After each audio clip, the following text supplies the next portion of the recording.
Assalamualaikum warahmatullahi wabarakatuh.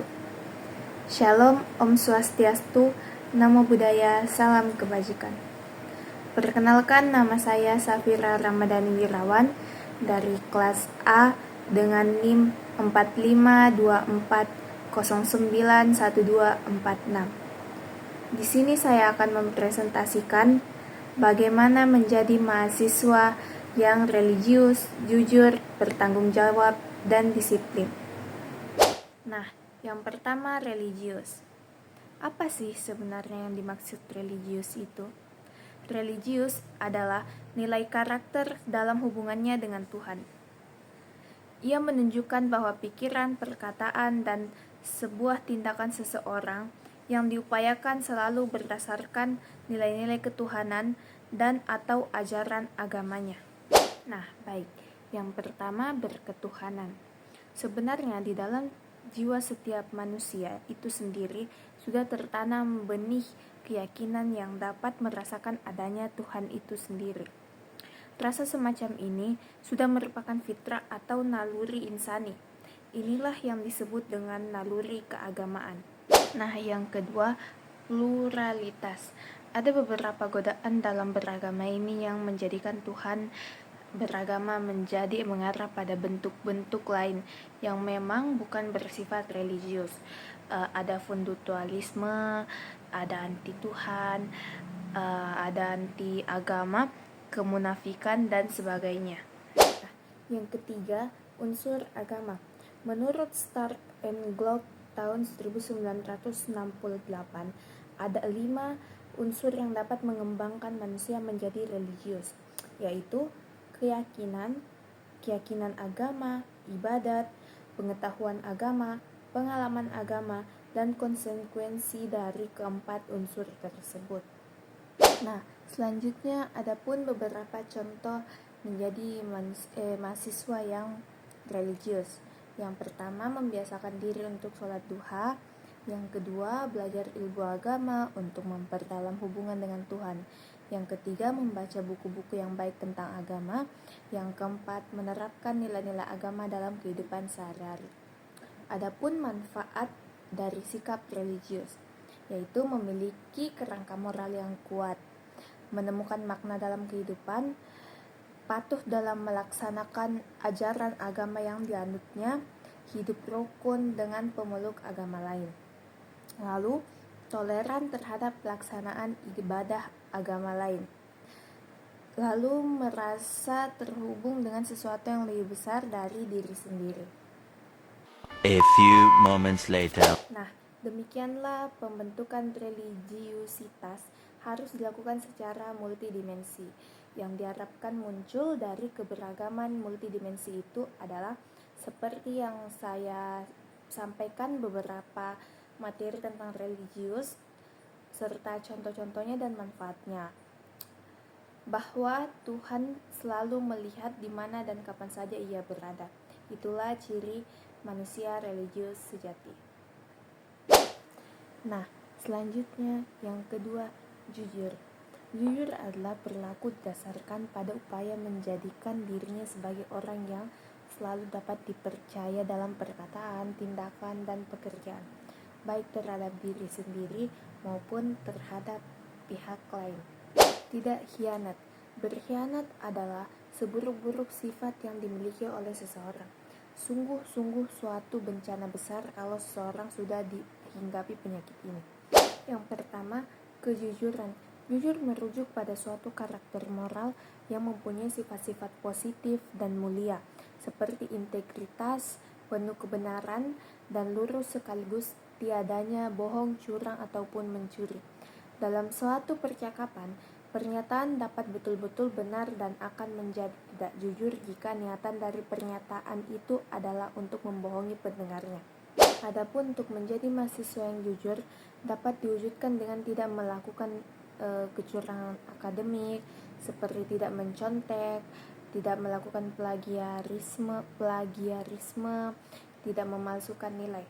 Selain itu, mahasiswa yang jujur juga dapat pertama, mengerjakan tugas dengan penuh tanggung jawab, berani mengakui kesalahan, tidak menjelek-jelekan teman, bersikap adil, berani berekspresi, mengembalikan barang yang dipinjam, dan selalu berbuat benar.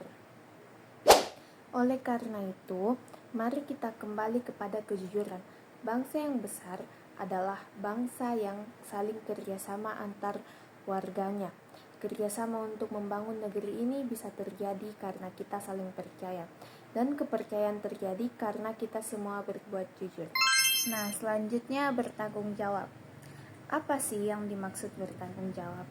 Bertanggung jawab adalah sikap dan perilaku seseorang untuk melaksanakan tugas dan kewajibannya sebagaimana yang seharusnya dia lakukan terhadap diri sendiri, masyarakat, lingkungan, alam sosial, dan budaya, negara, dan Tuhan.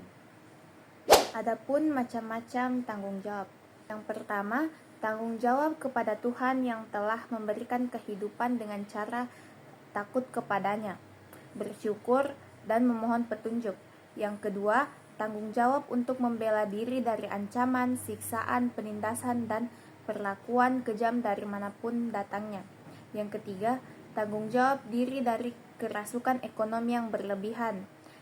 Yang keempat, tanggung jawab terhadap anak, suami atau istri, dan keluarga. Yang kelima, tanggung jawab sosial kepada masyarakat sekitar, dan lain-lain. Nah, selanjutnya tanggung jawab personal. Berat atau ringannya tanggung jawab seseorang tergantung tinggi atau rendah kedudukan orang itu. Apakah orang itu merasa bertanggung jawab atau tidak, tergantung pada tinggi, rendahnya, dan baik buruknya akhlak orang itu. Artinya, orang yang tidak berakhlak dan bodoh tidak akan merasa bahwa ia mempunyai tanggung jawab yang berat. Demikian, karena tanggung jawab berarti melaksanakan tugas secara bersungguh-sungguh, berani menanggung konsekuensi dari sikap, perkataan, dan tingkah lakunya. Nah, selanjutnya, mahasiswa yang bertanggung jawab adalah mahasiswa yang memiliki kesadaran akan kewajiban dan sikap dan siap menanggung risiko atas tindakannya.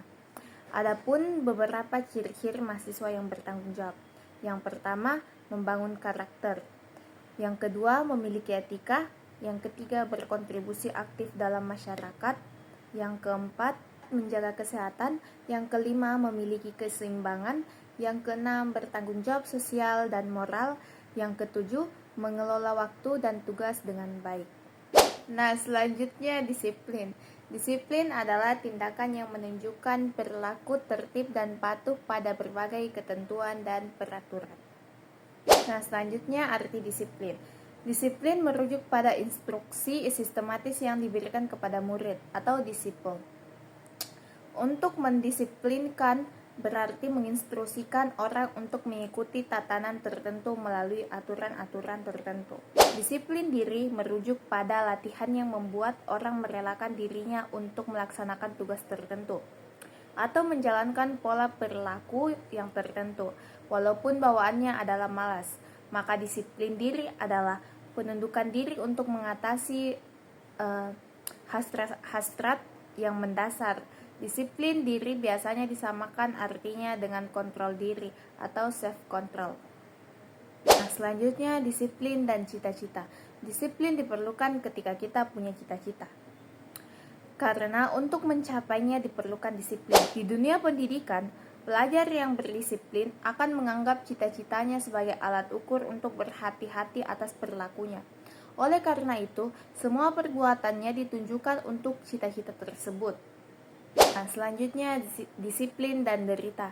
Derita memang selalu menyertai disiplin untuk mencapai cita-cita.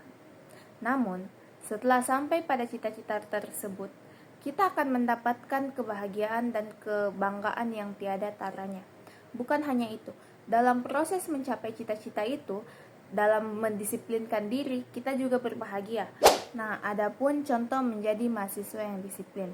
Yang pertama, menghargai waktu, mengikuti aturan yang telah ditetapkan, memiliki rasa bersalah jika tidak mengikuti standar operasional yang telah ditetapkan, mengerjakan tugas tepat waktu, melakukan kegiatan sesuai dengan jadwal yang dibuat. Nah, disiplin adalah kata kunci kemajuan dan kesuksesan. Bukan hanya untuk prestasi, jabatan, harta, kemampuan, dan lain-lain. Tetapi disiplin juga diperlukan untuk sekedar hobi. Mereka yang dalam hobinya hebat adalah orang-orang yang berlatih. Sekian dari video presentasi saya terkait menjadi mahasiswa yang religius, jujur, bertanggung jawab, dan disiplin. Jika ada salah kata atau salah pengucapan, mohon dimaafkan. Karena sesungguhnya saya hanya manusia biasa yang tidak luput dari kesalahan. Sekian dari saya. Wassalamualaikum warahmatullahi wabarakatuh.